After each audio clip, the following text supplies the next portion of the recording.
My friends, there is a beautiful passage in Psalm 84, verse number 10. But I will also read 9 so you can understand, because there are many delightful things for us to learn that will edify us. Verse 9 says, O God, behold our shield and look upon the face of your anointed. When the Lord looks upon our face, it is when we are praying and speaking in faith. We are under his will, so he is looking upon our face.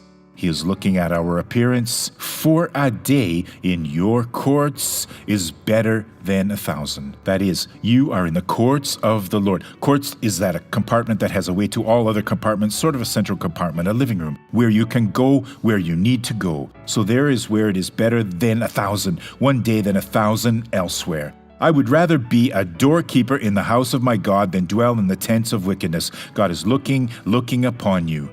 You are at the door of the house of God and ready to be blessed. Let's look at a testimony, and I'll be right back. I had pain in my lower back until my big toe.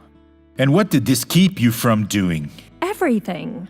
Because there were days I could walk, others I couldn't. Sometimes I'd come to the church dragging my leg. Then I started using the elevator, and other days I said I would try the stairs. I would hold on to the rail, but I didn't. But now, it's all gone. Show us how you were walking before. So walk normally now, daughter of God. Go, go, go, go. God has blessed you. Glory to God. Now I want to pray for you. Father, we want to be at the door of your house. We want you to look upon our face, God. Lord, the anointing that came over us through the revelation has made us appear before your throne, Lord, so we will be very blessed, Father.